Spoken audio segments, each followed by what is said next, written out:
I was born in Washington Heights, got put in foster care. We lived in Brooklyn for a while, Lafayette Gardens and Coney Island projects. We moved here when I was like 9. I don't feel like we were in a terrible situation when I think about our life then, but I think anybody from the outside looking in might have felt like they weren't taking care of us. They left us in the house one night, and in the morning the police came. That was my first interaction with like police brutality. Like they kicked my sister down the steps. I was 6.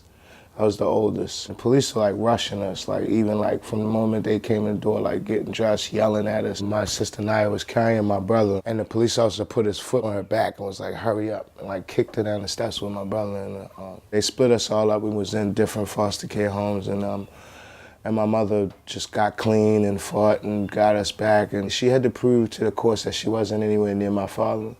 So that's what made her move to Baltimore, which is where she's originally from. She was very much an artist. Like she was into the arts. She loved theater, she loved music, she loved poetry, all of that. She always say, it's not where you live, it's how you live. We went to art openings and auditions and classes and plays and concerts and jam sessions, and she was a poet, so she performed, and a lot of times she would bring us with her to poetry readings and stuff like that. Gone for a minute, but I never left. Old heads hold the jewels like a treasure chest. Never let her do enough for niggas say shit. If a rapper ain't an animal, the rapper can't spit. What we talking about? Grit.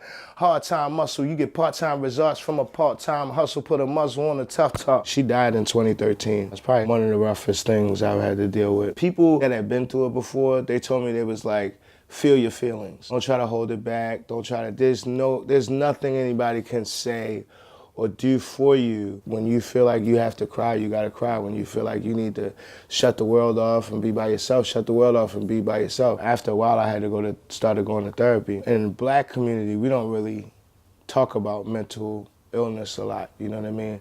I got really bad, depressed, and started having anxiety attacks a lot of times. I was self-medicating a lot, you know what I mean? Smoking mad weed and drinking. Like, I remember I was killing like a 5th of tequila a day for a while. Like, I've been better since I started doing therapy. And I don't go regularly like I should, but just having somebody that doesn't know you, you know what I mean, who's like a professional sitting and listening to you. Don't be a clown, don't be a mark, don't be a buster barking from the car. Step out with stars, step out with heart. How you be acting, never play a part. Directing the scene, fresh as my green. You been infected with negative things. Call me a lift, get to the bag. I will not rest till my sis in the jag. Pop in the tag, I don't never really brag. I just need what I never had. When I was living in Lafayette Gardens projects in Brooklyn, there was these boys that used to link up in the park and they rap. And I remember watching these dudes like freestyle about shit that was going on right there, you know what I mean? Like Shorty's shoes and the car that just drove past, or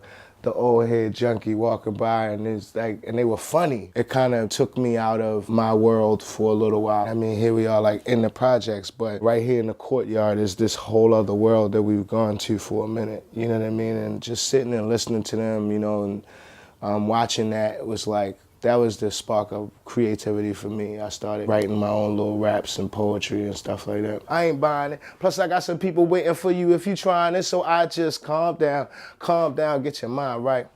Think about your 2020 in hindsight.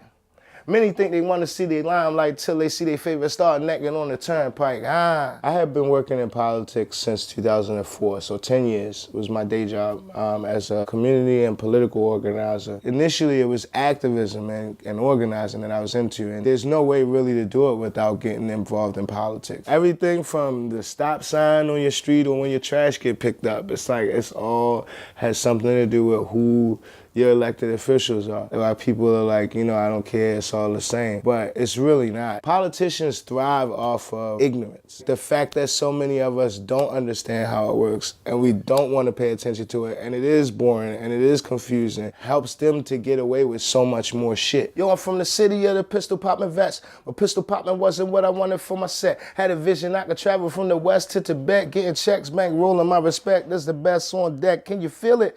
Fantasies clash with the realness. And love always conquer all the hate. Tell me really what the deal is. In '04, we had a Republican governor here in Maryland, and we had a Republican president. The Democrats, which kind of who I started working with, a very liberal union, we were kicking ass and taking names. You know what I mean? We got O'Malley elected, and Then we got Obama in there. I was president of Marylanders for Marriage Equality, so led the charge of getting gay marriage passed in the state in 2012. And then what I noticed was the Democratic Party, to me, was no longer interested in a black agenda. In some cases, I just felt like they was endorsing anybody. You know what I mean? Like fucking Anthony Brown for governor. And I'm like, this dude has no relationship with Baltimore City whatsoever. And when I talk to the campaign about how are we going to talk to black voters about this dude, they tell me, we'll just tell them vote for the black guy. Shit like that started to lose my interest. I'm getting stressed out, yelling in these meetings and being told to calm down and like, you don't get how this works. You talking to somebody who ran field campaigns. I'm talking about 10, 12-hour days being out in the streets knocking on doors. Legislative session comes around and we got these same motherfuckers coming out of their office telling us, oh, we can't get it done. So I said, fuck it. I took the pay cut, man. I was making like 70 G's a year with no college degree, company car, Cadillac health benefits and all that. But I was fucking miserable. And it was just like, I think I'm gonna take this shot and like go full time. I went on my first tour, like 21 days. I loved it. Why you entertaining all the fake? Don't you know when you ignore life great? I've been working on my time, let the change loose.